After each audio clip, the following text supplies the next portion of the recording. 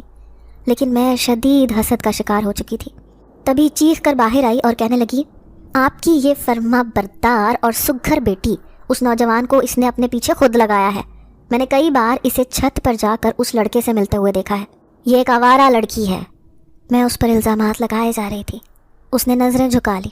پھر امی کہنے لگی، ہاں تو اس نے ایسا کچھ غلط نہیں کیا، پسند کرنا جرم نہیں ہے، اور پھر میں تمہارے ابو کو بھی راضی کر چکی ہوں، جلد ہی میں اس عورت کو ہاں میں جواب دینے والی ہوں۔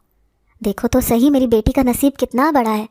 وہ بہت خوش ہو رہی تھیں، لیکن رات ہوتے ہی میں شہزادی سے نفرت سے کہنے لگی، تم میرے ساتھ یہ سب کیسے کر سکتی ہو؟ اس لڑکے کو میں پسند کرتی ہوں، میں نے اکثر اسے گلی میں کھڑے ہوئے دیکھا ہے، وہ بھی مجھے پسند کرتا ہے۔ اس نے شاید غلطی سے میرے بجائے تمہارے لیے رشتہ بھیج دیا۔ تم امی سے کہو کہ وہ تمہاری شادی اس سے نہ کریں، بلکہ میرا رشتہ طے کر دیں۔ پھر اس نے میرا ہاتھ تھاما، کہنے لگی، دیکھو سامیہ، میں تمہاری بھلائی کے لیے کہہ رہی ہوں، میری وجہ سے اپنی زندگی برباد نہ کرو۔ یہ رشتہ میرے لیے آیا ہے اور میں اپنی مرضی سے وہاں پر شادی کر رہی ہوں۔ اگر تم وہاں شادی کرو گی تو بہت پچھتاؤ گی۔ اس کی آنکھوں میں سنجیدگی تھی۔ مجھے اس کی چالاکی پر بہت غصہ آیا، اور پھر غصے سے کہنے لگی، اگر اتنی ہی فکر مند ہو تو خود کیوں وہاں شادی کر رہی ہو؟ ایسی کیا مجبوری ہے تمہاری؟ تو اس نے سر جھکا لیا، کہنے لگی، امی ابو کی مجبوری ہے، ان کی آنکھوں میں ایک فکر ہے، پریشانی ہے، صرف میری وجہ سے۔ لیکن یہ خاندان جو صرف میرے لیے یہاں آیا ہے، مجھے ان کے ساتھ جانے دو، یہ ہم دونوں کے لیے اچھا ہے۔ میں اس کی منتیں کر کر کے تھک گئی کہ تمہارے بجائے میرا یہاں رشتہ ہونے دو، لیکن اس نے میری بات نہ مانی، یہی کہتی رہی کہ جو ہو رہا ہے تمہارے لیے اچھا ہے، بس میری ایک بار شادی ہو جانے دو، اس کے بعد تمہاری بھی دھوم دھام سے ذیشان کے ساتھ شادی ہو جائے گی، کیونکہ تم ایک دوسرے کو پسند کرتے ہو۔ وہ مجھے قائل کر کے جا چکی تھی۔ وہ امیر عورت تو شادی کرنے کی بہت جلدی کر رہی تھی، جیسے ہی امی ابو نے اسے ہاں کی تو وہ راتوں رات شادی کرنے پر تل گئی۔ پھر اس رات میں نے دیکھا اس کی رشتہ دار عورتیں خوب بڑے بڑے تحفے تحائف لے کر امی ابو کے پاس آئیں۔ اس میں شہزادی کا خوبصورت دلہن کا لباس تھا، ساتھ میں ڈھیروں زیورات۔ اتنا سونا اور اتنے مہنگے مہنگے لباس دیکھ کر میری راڑ ٹپکنے لگی۔ میں سوچ بھی نہیں سکتی تھی کہ جسے میں ہمیشہ اپنے سے کمتر سمجھتی آئی کہ اس کالی کلوٹی کا تو کہیں رشتہ ہی نہیں ہو پائے گا، آج اس کا نصیب کیسے جاگ گیا۔ لیکن شہزادی کے چہرے پر اداسی تھی۔ جب میں نے اس کی وجہ پوچھی تو کہنے لگی کہ امی ابو کی جدائی کا دکھ ہے، اسی لیے میں اداس ہوں۔ سارے محلے والے حیران تھے کہ آخر اس امیر عورت کو اس کالی لڑکی میں کیا نظر آیا جو یہ اسے اپنی دلہن بنانے پر تل گئی۔ وہ لڑکا بھی بہت خوش نظر آ رہا تھا۔ پھر ایک رات بالکل سادگی سے 4 لوگوں کی موجودگی میں شہزادی کا اس لڑکے سے نکاح ہوا اور وہ اس کے ساتھ رخصت ہو گئی۔ پھر دوسرے ہی دن وہ امیر عورت آئی، کہنے لگی کہ اب ہمیشہ کے لیے ہم یہ بنگلہ چھوڑ کر جا رہے ہیں کیونکہ ہماری کچھ مجبوریاں ہیں۔ امی ابو کو بھلا کیا اعتراض ہو سکتا تھا؟ ویسے بھی انہوں نے اپنی بیٹی کی شادی کر دی تھی۔ یوں 2 دن اس بنگلے میں رہنے کے بعد وہ لوگ ہمیشہ کے لیے چلے گئے۔ پھر 1 مہینے بعد پھپھو ذیشان کا رشتہ میرے لیے لے کر آئیں۔ گو کہ میں ابھی ذہنی طور پر شادی کے لیے تیار نہ تھی۔ میرے بھی بڑے بڑے خواب تھے، لیکن پھر بھی ذیشان سے بہتر میرے لیے کوئی ہم سفر نہیں ہو سکتا تھا، اس لیے میں نے اپنے دل کو رضامند کر لیا۔ پھر میری شادی ذیشان سے ہو گئی۔ ذیشان کا بڑا بھائی سعودی عرب میں نوکری کرتا تھا، اس نے پوری فیملی کو سعودیہ بلا لیا۔ یوں میں پھپھو ذیشان کے ساتھ ہمیشہ کے لیے سعودیہ شفٹ ہو گئی۔ 7 سال ایسے گزرے کہ پتہ ہی نہ چلا۔ میرا اس دوران گھر والوں سے تو رابطہ رہتا تھا، جب بھی میں شہزادی کے بارے میں امی سے پوچھتی تو وہ کچھ پریشان دکھائی دیتی۔ پھر اب 7 سال کے بعد میں واپس اپنے ملک جا رہی تھی۔ سارے گھر والوں سے مل کر بہت خوش ہوئی۔ مجبوری کے باعث میں تحریم کی شادی میں بھی نہ آ سکی۔ امی ابو بہت پریشان سے لگ رہے تھے۔ میں نے شہزادی کے بارے میں پوچھا تو امی روتے ہوئے کہنے لگی، بیٹا 7 سال ہو گئے، اس نے ہم سے کوئی رابطہ نہیں کیا، نہ جانے وہ امیر عورت میری بیٹی کو لے کر کہاں چلی گئی، کچھ اتا پتہ نہیں۔ یہ سن کر میرے ہوش و حواس اڑ گئے۔ میں بے یقینی سے کہنے لگی، امی یہ آپ کیا کہہ رہی ہیں؟ ایسا نہیں ہو سکتا، وہ عورت اور اس کا بیٹا تو بہت اچھے تھے، اور پھر شہزادی اس لڑکے کو پسند بھی تو کرتی تھی، اس نے خود ہی تو آپ کو مجبور کیا تھا کہ اس کا وہاں پر رشتہ طے کر دیا جائے۔ امی کہنے لگی، ہاں مجھے بھی یہی لگتا تھا، لیکن اب میں حیران ہوں، بھلا ایسے کیسے ہو سکتا ہے کہ وہ امیر عورت جائے اور پلٹ کر واپس نہ آئے؟ بیٹا تمہیں کچھ نہیں پتا، تم نہیں جانتی، میں نے اس عورت کا پتہ لگوانے کی بہت کوشش کی ہے، لیکن سب کہتے ہیں کہ اس کا کوئی رشتہ دار یہاں نہیں رہتا، وہ نہ جانے میری بیٹی کو کہاں لے کے چلی گئی ہے۔ پھر میں انہیں تسلی دیتے ہوئے کہنے لگی کہ آپ فکر نہ کریں، میں شہزادی کا پتہ لگا کر رہوں گی۔ میرے دونوں بچے گھر کے صحن میں کھیل رہے تھے۔ اس دوران میں 2 بچوں کی ماں بھی بن گئی تھی۔ ہم تینوں بہنیں اکٹھی ہو گئیں اور خوب بچپن کی باتیں کرنے لگیں۔ پھر بڑی باجی کہنے لگی، کاش شہزادی بھی ہمارے ساتھ ہوتی، مجھے لگتا ہے کہ اس کے ساتھ بہت بڑا دھوکہ ہو گیا ہے، وہ امیر عورت جو چند دنوں کے لیے محلے میں آ کر بسی تھی، وہ سب کو دھوکہ دے کر ہماری بہن کو لے کر چلی گئی ہے۔ مجھے بڑا عجیب سا لگ رہا تھا، آخر اسے اس کالی لڑکی میں کیا نظر آیا تھا جو وہ اپنے بیٹے کی شادی اس کے ساتھ کر کے چلی گئی اور پھر اس کے بعد کوئی خبر ہی نہ آئی۔ میں ان سب باتوں کا پتہ لگانا چاہتی تھی۔ مجھے یاد آیا جب امیر عورت اس بنگلے میں آ کر رہ رہی تھی تو ان کے ہاں ایک کچی بستی میں رہنے والی عورت ملازمہ کے طور پر کام کرتی تھی۔ اب میں نے اسی کے پاس جانے کا فیصلہ کیا، میں اس سے معلومات کرنا چاہتی تھی۔ پھر ایک دن اپنے بچوں کو امی کے پاس چھوڑ کر میں اس عورت سے ملنے چلی گئی۔ گو کہ گزرے سالوں میں وہ کچھ بوڑھی دکھائی دے رہی تھی، لیکن میں جانتی تھی کہ ابھی بھی وہ میرے سوالوں کا جواب دے سکتی ہے۔ پھر جیسے ہی میں اس کے سامنے بیٹھی، اس کے سامنے ہاتھ جوڑ دیے، کہنے لگی، اماں خدا کے لیے میری مدد کرو، میری ایک بہن تھی جس کے گھر پر آپ کام کرتی تھیں، جو امیر عورت ہمارے محلے میں آ کر رہ رہی تھی، میں اس کے بارے میں معلومات لینے آئی ہوں۔ آپ جانتی ہیں کہ وہ کیسی تھی، اچھی طرح سے مجھے یاد کر کے بتائیں کہ ان کے بارے میں آپ نے کچھ عجیب و غریب بات محسوس کی تھی۔ وہ سوچتے ہوئے کہنے لگی، ہاں بیٹا، وہ لوگ بہت عجیب تھے، رات ہوتے ہی پورے گھر میں ہنگامہ شروع کر دیتے، لیکن پورا دن ان کے گھر میں خاموشی رہتی تھی، روزانہ ہی گوشت پکواتے تھے، لذیذ کھانے کے شوقین تھے، ان کے گھر میں آنے والے لوگ پوری اسرار سے تھے، رات کی تاریکی میں آتے تھے، پھر خوب رش لگ جاتا تھا۔ میں تو رات ہونے سے پہلے ہی اس بنگلے سے واپس گھر آ جاتی تھی۔ بیٹا مجھے ان کے گھر میں بہت خوف محسوس ہوتا تھا، بار بار وہ کسی قبیلے کا ذکر کرتے تھے، کہتے تھے کہ ہمارا دور ایک جنگل میں قبیلہ ہے، آخر کو ہمیں وہیں پر لوٹ کر جانا ہے، بس اپنے بیٹے کی شادی کر لیں، اس کی خواہش پوری کر لیں، اس کے بعد ہمیشہ کے لیے ہم اپنے قبیلے میں چلے جائیں گے۔ اب میرا ماتھا ٹھنکا، میں سوچنے لگی کہ ضرور اس کے پیچھے کوئی گہرا راز ہے، اس اماں کی باتیں ہرگز جھوٹی نہیں ہیں، ہماری بستی کے پیچھے ایک جنگل ضرور تھا، لیکن میں نہیں جانتی تھی کہ وہاں پر کوئی قبیلہ آباد ہے۔ کس قبیلے کا ذکر کر رہی تھی؟ مجھے رہ رہ کر خیال آ رہا تھا کہ کہیں میری بہن ایسے لوگوں کے درمیان تو نہیں پھنس گئی تھی جو کہ جادو ٹونے اور عملیات کے ماہر ہوتے ہیں۔ وہ اکثر جنگلوں میں جا کر اپنے قبیلے آباد کر لیتے ہیں اور پھر ان کاموں میں ماہر ہونے کی کوشش کرتے ہیں، ایسی ہی ویران اور سنسان جگہوں پر جا کر۔ پھر ایک رات میں نے اپنے شوہر کو ہمراہ لیا اور اسی جنگل میں جا کر کچھ دیکھنے کی کوشش کرنے لگی۔ میرا شوہر بار بار کہتا کہ یہ کیا کرتی پھر رہی ہو، سمجھ نہیں آ رہی، تمہاری بہن بھلا جنگل میں کیا کر رہی ہوگی؟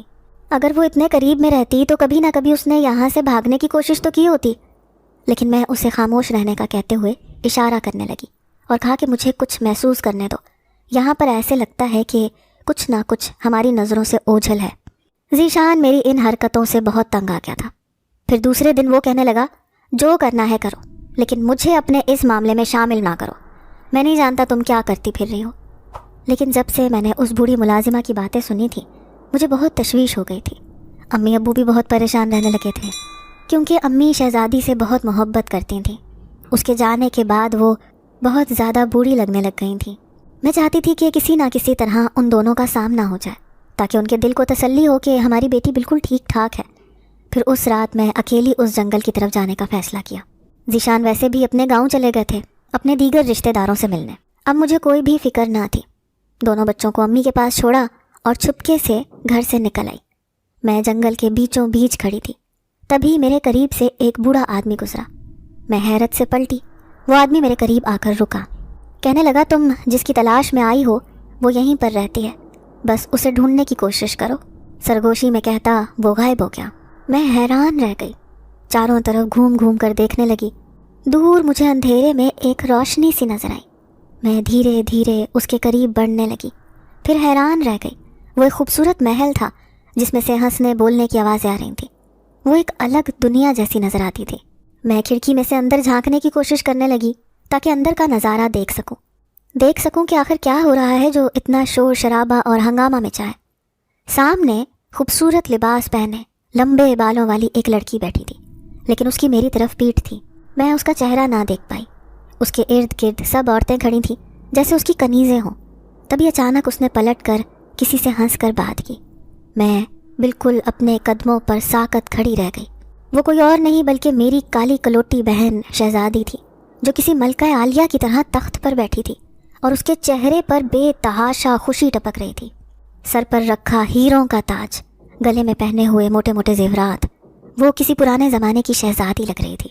جبکہ میں اپنی کالی کلوٹی بہن کا ہمیشہ مذاق اڑاتی رہتی تھی کہ یہ کالی ہے، اس کا تو کہیں سے بھی رشتہ بھی نہیں آئے گا، لیکن آج وہ کسی ملکہ کی طرح اس تخت پر بیٹھی تھی۔ مجھے یہ دیکھ کر غصہ بھی آیا کہ وہ یہاں اتنی شان سے رہ رہی ہے، جبکہ امی ابو جو بیچارے اس کی یاد میں تڑپ رہے ہیں، اسے ان کا بالکل بھی خیال نہیں۔ میں غصے سے اب اندر جانا چاہتی تھی، لیکن ہمت نہ کر پائی، کیونکہ اس محل کا دروازہ بہت بڑا تھا جو مکمل طور پر بند تھا۔ میں نے کھڑکی میں سے ہی کھڑے ہو کر شہزادی کو آواز لگائی، شہزادی میری بات سنو، یہ دیکھو میں ہوں، تمہاری بہن سامیہ۔ میری آواز پر صرف وہ ہی نہیں باقی سب بھی پلٹے تھے۔ پھر وہ حیران پریشان سی کھڑی رہ گئی، جیسے اس کے اندر جان ہی نہ ہو۔ اچانک ہی اس کا مسکراتا چہرہ زردی میں بدل گیا۔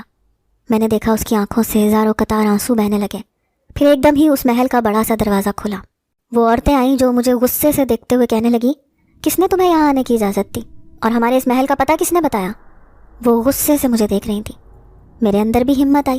میں کہنے لگی، یہ میری بہن ہے جو تمہارے سامنے کھڑی ہے، اور تم نے اسے اپنا غلام سمجھ رکھا ہے جو ہم سے ملنے نہیں دیتے۔ میں اس کا پوچھتے پوچھتے یہاں تک پہنچی ہوں، ہٹو ذرا، مجھے اس سے ملنے دو۔ لیکن ان دونوں نے کھینچ کر مجھے دور ہٹا دیا۔ کہنے لگی، ملکہ سے ملنے کے لیے تمہیں پہلے سردار کی اجازت لینی ہوگی، تبھی تمہیں ان سے ملنے کے لیے دیں گے۔ کہیں تم انہیں کوئی نقصان نہ پہنچا دو یا پھر اپنے ساتھ نہ لے جاؤ۔ اب وہ شدید خدشے کا شکار تھی۔ میں ان کی کوئی بھی بات سمجھ نہیں پائی، لیکن اچانک ہی شہزادی میرے پاس بھاگتی ہوئی آئی۔ پھر ان عورتوں سے کہنے لگی، دور ہٹو، میرا حکم ہے، اسے اندر آنے دو۔ کسی ملکہ کی طرح وہ میرے سامنے کھڑی تھی۔ اب میں اس کے محل کے اندر داخل ہو گئی، چاروں طرف آنکھیں پھاڑ پھاڑ کر دیکھنے لگی۔ یہ جگہ تو بالکل ہی شہر سے الگ تھلگ تھی۔ اتنا خوبصورت محل اور یہ شان و شوکت، سامنے کھڑی زیورات سے لدی پھدی میری کالی کلوٹی بہن شہزادی۔ مجھے کچھ بھی سمجھ میں نہیں آیا۔ تبھی شہزادی میرے سامنے بیٹھی، پیار سے میرا ہاتھ تھام کر کہنے لگی، کیسی ہو سامیہ؟ میں حیرت سے اسے کہنے لگی، تم کئی سالوں سے امی ابو سے ملنے نہیں آئی، حالانکہ شہر سے تھوڑے فاصلے پر اس جنگل میں ہی موجود تھیں، اور اس محل میں اتنے شان و شوکت سے رہ رہی ہو، کیا وجہ ہے اس کی؟ اس نے سر جھکا لیا، پھر کہنے لگی، سامیہ اس کے پیچھے ایک گہرا راز ہے۔ میں نے خود ہی اپنے لیے یہ خوفناک فیصلہ لیا تھا، اس وجہ سے میں مجبور ہوں۔ کیسی مجبوری شہزادی؟ تم اپنے ماں باپ کو کیسے بھول سکتی ہو؟ صرف ہماری وجہ سے، کسی کی کڑکڑاتی آواز آئی۔ میں پلٹی تو حیران رہ گئی۔ یہ وہی موٹی امیر عورت تھی جو کبھی ہمارے محلے میں موجود اس بنگلے میں رہنے آئی تھی۔ مجھے اسے دیکھ کر بے تحاشا غصہ آیا۔ اس کے پیچھے ہی اس کا وہ خوبصورت بیٹا تھا جو شہزادی کے ساتھ شادی کر کے اسے یہاں لے کر آیا تھا، اور اتنے سالوں سے اسے ماں باپ سے ملنے نہیں دیا تھا۔ میں غصے سے اس لڑکے سے کہنے لگی، ٹھیک ہے، تم نے تو میری بہن سے پسند کی شادی کی تھی، تمہیں اس کا خیال رکھنا چاہیے تھا نا کہ اسے بہن بھائیوں اور ماں باپ سے دور کر دیا۔ آخر تم نے اس کی زندگی خراب کیوں کی؟ وہ موٹی خوفناک عورت میرے قریب ہوئی، کہنے لگی صرف تمہاری بہن کے کہنے پر، کیونکہ یہ بہت ڈرپوک لڑکی ہے۔ اس نے اپنی زندگی کے لیے جو خطرناک فیصلہ لیا تھا، اس کے بعد اس نے ہم سب کو بھی وہاں جانے سے منع کر دیا۔ ہماری اس پر کوئی زور زبردستی نہیں۔ مجھے یہ یقین نہیں آ رہا تھا کہ شہزادی ہم سب کے ساتھ ایسا کیسے کر سکتی ہے۔ پھر میں اس کے سامنے آئی، غصے سے کہنے لگی کہ کیا تمہیں اپنے ماں باپ بہنوں پر رحم نہیں آیا جو آج تمہارے انتظار میں آنکھیں بچھا کر بیٹھے ہیں؟ تم بھلے ہی ہمیں اپنے آپ سے کمتر سمجھتی رہیں، لیکن امی ابو آج بھی تمہیں اپنی سگی اولاد ہی سمجھتے ہیں۔ اپنے دل سے ہر غلط فہمی نکال دو شہزادی، اور امی ابو کے پاس ملنے چلو۔ میں نے دیکھا وہ آنسوؤں سے رو رہی تھی۔ پھر اس نے میرا ہاتھ تھاما، کہنے لگی آج میں تمہیں وہ بات بتاؤں گی جب میں نے تمہیں یہ کہا تھا کہ تم میری جگہ دلہن نہ بننا، ورنہ بہت پچھتاؤ گی اور برباد ہو جاؤ گی۔ وہ بربادی کا فیصلہ میں نے اپنے لیے کیا تھا۔ اس کی نہ سمجھ میں آنے والی باتیں میں بڑے غور سے سن رہی تھی۔ تبھی وہ مجھے ایک کمرے میں لے گئی۔ یہ ایک خوبصورت خوابگاہ تھی جہاں پر ریشمی پردے لٹکے ہوئے تھے۔ پورے کمرے میں سفیدی چھائی ہوئی تھی۔ وہ کہنے لگی یہ محل کیسا ہے؟ میں نے چاروں طرف دیکھا، پھر کہنے لگی میری سوچ سے بھی زیادہ خوبصورت، شاید یہ کسی کا خواب ہو سکتا ہے۔ وہ اداسی سے کہنے لگی لیکن میرے لیے یہ ایک قید خانہ ہے جہاں سے میں کبھی باہر نہیں نکل سکتی۔ جانتی ہو یہ سب میں نے اپنی خوشی کے ساتھ کیا ہے۔ تم کیا کہنا چاہتی ہو شہزادی؟ صاف صاف بات کرو، میں الجھن بھرے لہجے میں اس سے پوچھنے لگی۔ وہ چند لمحے خاموش رہی، پھر کہنے لگی کہ یہ اس دن کی بات ہے جب میں اس شادی میں گئی تھی۔ وہیں تہہ خانے میں چھائے اندھیرے میں کھڑی میں بری طرح گھبرا گئی تھی۔ واپس پلٹنے کو تھی جبھی میں نے اس اندھیرے میں کسی کا چمکتا چہرہ دیکھا۔ وہ ایک خوبصورت نوجوان تھا، لیکن اس نے میرے کان میں سرگوشی کی، تم ایک خوبصورت لڑکی ہو۔ آج تک یہ الفاظ مجھے کسی نے نہ کہے تھے۔ ہمیشہ ہی میں اپنے آپ کو دوسروں سے کم تر ایک بدصورت لڑکی سمجھتی تھی، لیکن جب اس نے میری تعریف کی تو میں ہواؤں میں اڑنے لگی۔ پھر دھیرے دھیرے وہ میری زندگی میں چھانے لگا۔ جب بھی میں سوئی ہوئی ہوتی اس کی سرگوشیاں میرے کانوں میں سنائی دیتی۔ پھر اچانک ہی مجھ پر یہ انکشاف ہوا کہ وہ کوئی انسان نہیں بلکہ ایک جن ذات تھا جو کہ مجھ پر عاشق ہو چکا تھا۔ حیرت کی بات یہ تھی کہ یہ بھیانک سچ جاننے کے بعد بھی میں اس سے ذرا بھی خوفزدہ نہیں تھی، بلکہ مجھے بھی اس سے محبت ہونے لگی۔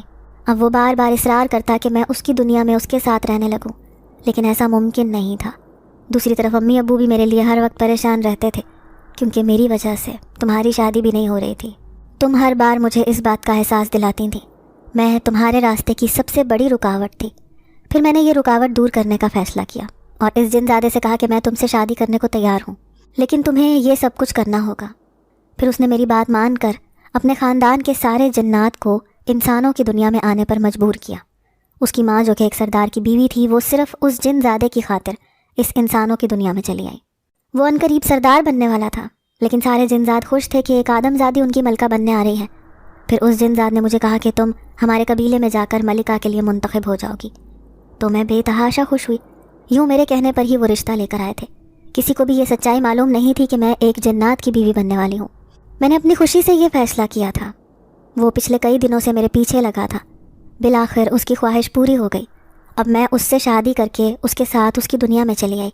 یہاں آتے ہی انہوں نے یہ شرط لگائی کہ میں کبھی لوٹ کر اس دنیا میں نہیں جاؤں گی۔ اگر انسانوں سے واسطہ رکھا تو کبھی نہ کبھی اس قبیلے کو چھوڑ کر ہمیشہ کے لیے وہاں چلی جاؤں گی۔ میں اس فیصلے سے بہت مایوس ہوئی، لیکن یہ تو میں نے اپنی مرضی سے کیا تھا۔ کافی سالوں تک میں اپنے ماں باپ کو یاد کرتی رہی، پھر آہستہ آہستہ مجھے یہاں کی عادت ہو گئی۔ پھر انہوں نے مجھے قبیلے کی ملکہ بنا دیا۔ یہاں پر سب میری خوبصورتی کی تعریف کرتے ہیں، کسی کو بھی میرا کالا رنگ نظر نہیں آتا۔ دنیا والوں کے تانے سن سن کر میں اپنے آپ سے بیزار آ گئی تھی۔ جب بھی آئینے میں اپنی شکل دیکھتی تھی تو مجھے اس شکل سے نفرت ہونے لگتی تھی، لیکن یہاں آ کر میں اپنی بدصورتی کا احساس ہی بھول گئی۔ لیکن میرا تم سے وعدہ ہے، میں امی ابو سے ملنے ضرور آؤں گی۔ میری اس معصوم اور فرما بردار بہن نے اپنی زندگی بدلنے کے لیے یہ کیا کر لیا تھا؟ اپنے ساتھ ہمیشہ کے لیے خود کو اس قید خانے میں قید کروا دیا، وہ بھی ان جن زادوں کے ساتھ جو اسے یہاں سے نکلنے بھی نہیں دیتے تھے۔ بظاہر وہ یہاں ملکہ بن کر عیش سے زندگی گزار رہی تھی، لیکن یہاں آ کر وہ بہت اذیت میں تھی۔ میرے سامنے روتے ہوئے آنسو بہا رہی تھی، لیکن اچانک ہی کوئی کمرے میں آیا تھا۔ وہ جن زاد تھا، اس کا شوہر۔ وہ شہزادی کے سامنے بیٹھا، کہنے لگا کاش میں کبھی تمہاری وہ خواہش پوری نہ کرتا۔ تم نے ضد کر کے مجھ سے کہا تھا کہ تم میرے ساتھ شادی کر کے میری دنیا میں جانا چاہتی ہو۔ میں سمجھتا تھا کہ تم میری سنگت میں بہت خوش ایک آزاد زندگی گزار رہی ہو، لیکن تم اتنی تکلیف میں ہو، مجھے یہ اندازہ نہیں ہوا۔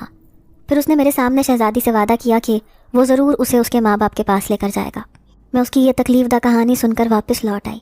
کافی دن تک میں اس کا انتظار کرتی رہی، پھر ایک دن آخر کار وہ امی ابو سے ملنے چلی گئی۔ امی کو یقین نہیں آ رہا تھا کہ شہزادی ان سے ملنے آئی ہے۔ وہ اس سے گلے لگا کر پھوٹ پھوٹ کر رو دی۔ اس نے مجھ سے وعدہ لیا تھا کہ میں اس کی سچائی کبھی کسی کے سامنے ظاہر نہیں کروں گی۔ نہ جانے یہ بات جان کر امی ابو کو کتنی تکلیف پہنچے کہ وہ ان جنات کی ملکہ ہے جو یہاں سے دور ایک جنگل کے قبیلے میں رہتے ہیں۔ وہ سب کے لیے تحفے تحائف لائی تھی۔ پھر سرگوشی میں کہنے لگی، تم میری سب سے اچھی بہن ہو، اس لیے میں تمہارے لیے ایک بہت بڑی چیز لائی ہوں۔ یہ کہتے ہی اس نے میرے گلے میں ہیروں کا ہار ڈال دیا، لیکن مجھے اس ہار نے بہت تکلیف پہنچائی۔ پوری شدت سے رونا آیا تھا مجھے۔ میری وہ کالی بہن آج جنات کی ملکہ بن کر وہاں بڑے آرام سے رہ رہی ہے، لیکن دل کے کسی کونے میں اس کی خواہش تو جاگتی ہوگی کہ وہ بھی ہر دوسرے دن اپنے ماں باپ کے پاس جائے، اپنی بہنوں سے ملاقات کرے۔ لیکن نہ جانے وہاں پر اسے زبردستی روکنے والا کون تھا۔ لیکن پھر اچانک ہی اس نے آنا جانا شروع کر دیا۔ پھر ایک رات سرگوشی میں کہنے لگی، جنزادے نے مجھے کہہ دیا ہے کہ میں جب چاہوں آزادی سے اپنے ماں باپ سے ملنے آ سکتی ہوں۔